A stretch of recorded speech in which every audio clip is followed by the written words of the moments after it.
Radhe Radhe everyone, कैसे हैं आप सब। होप करती हूँ आप सब बहुत अच्छे होंगे गाइस। सबसे पहले आप सभी को गोवर्धन पर्व की ढेर सारी शुभकामनाएं। तो देखिए, गोवर्धन वाले दिन सभी के घरों में गोवर्धन महाराज बनाए जाते हैं और शाम के समय उनकी पूजा भी की जाती है। तो देखिए, गोवर्धन जो बनाए जाते हैं वो सभी अपने अपने घरों में 3-4 बजे तक सभी बना देते हैं, मतलब रख देते हैं। फिर उसके बाद जो है शाम के समय पूजा की जाती है।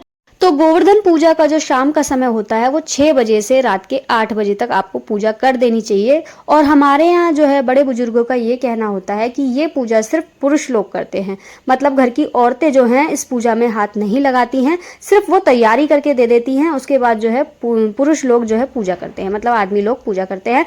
तो अब मैं आपको बताती हूँ कि भोग में क्या बनाया जाता है। देखिए, भोग में जो है सबसे पहला भोग जो लगता है, वैसे तो 56 प्रकार के भोग लगाए जाते हैं हमारे श्री कृष्ण भगवान को, लेकिन गोवर्धन महाराज के लिए सबसे पहला भोग जो होता है वो होता है अन्नकूट का। तो अन्नकूट में जो है मिक्स सब्जी बनाई जाती है, सभी तरह की सब्जियां डाल के सब्जी तैयार की जाती है। कढ़ी, बाजरा, चावल, पूड़ी वगैरह ये सब चीजें बनाई जाती हैं इस दिन भोग में। और आप चाहें तो अठावरी निकाल सकते हैं खीर पूड़ी से, कुछ भी मीठा बनाकर, और 8 पूड़ी रखकर इस तरह से भी आप निकाल सकते हैं। और यहाँ पर देखिए, हमें जो पूजन सामग्री में सामान चाहिए वो क्या क्या चाहिए। देखिए, खील बताशे सबसे पहले चाहिए, क्योंकि खील बताशों से ही ये त्यौहार किए जाते हैं। तो हमें खील बताशे का भोग सबसे पहले लगाना होता है। खील बताशे के साथ साथ हमें कुछ मीठा, मिठाई में अगर आपके पास कुछ है तो ठीक है, वरना बताशे से भी आप भोग लगा सकते हैं।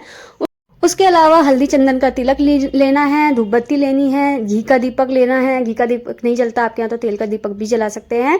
और यहाँ पर हमें कुछ दक्षिणा रखनी होती है, और एक जल का लोटा जरूर रखिए, इसमें थोड़ा सा दूध कच्चा और गंगा जल डाल के। तो इस तरह से ये पूजा की जाती है। बस इतनी ही सामग्री चाहिए होती है हमको। और चावल ले सकते हैं थोड़े से, अगर चावल नहीं है तो खील से भी इस पूजन को कर सकते हैं।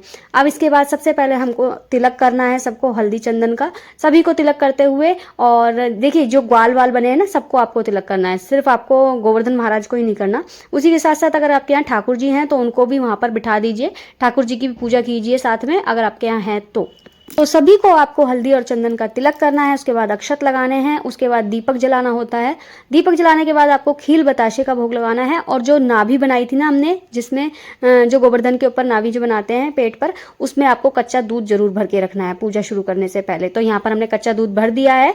अब इसके बाद जो हमने पूजा शुरू करी है, तो यहाँ पर सभी को भोग लगाना है आपको खील बताशे का। खील बताशे का भोग लगाने के बाद फिर आपको करनी होती है आरती।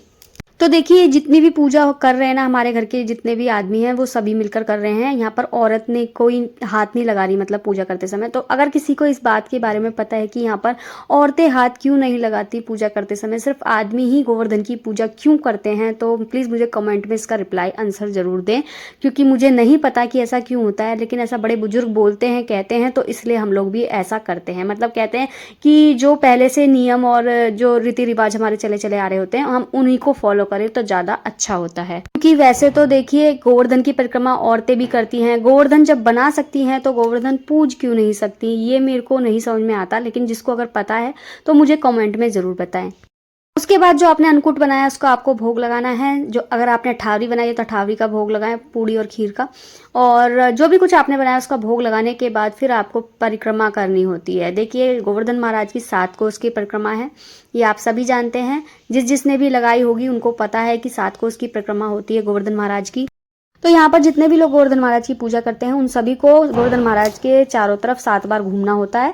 तो ये 7 कोस की परिक्रमा ही मानी जाती है।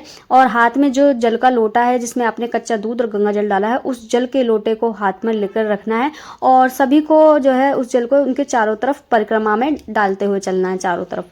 तो इस तरीके से गोवर्धन महाराज की परिक्रमा लगाई जाती है और गोवर्धन महाराज की जयकारे लगाए जाते हैं। तो यहाँ पर गोवर्धन महाराज की परिक्रमा पूरी होती है और इसके बाद ये पूजा भी संपूर्ण हो जाती है। तो बस उसके बाद प्रसाद जो है सब में बांट दें, तो यहाँ पर ये पूजा पूरी हो जाती है। तो होप करती हूँ आपको ये छोटी सी सरल विधि द्वारा बताई गई जानकारी अच्छी लगी होगी। अगर अच्छी लगी है तो प्लीज़ वीडियो को लाइक शेयर करना बिल्कुल ना भूलें। चैनल को भी जाकर जल्दी से जल्दी सब्सक्राइब कर लें, जिससे आने वाली वीडियो के नोटिफिकेशन आप तक पहुँचते रहे, नई नई यूजफुल जानकारी आपको मिलती रहे। तो चलिए गाइज, मिलती हूँ आपसे नेक्स्ट किसी वीडियो में अच्छी सी जानकारी पूजा विधि के साथ। तब तक के लिए राधे राधे, जय श्री कृष्णा।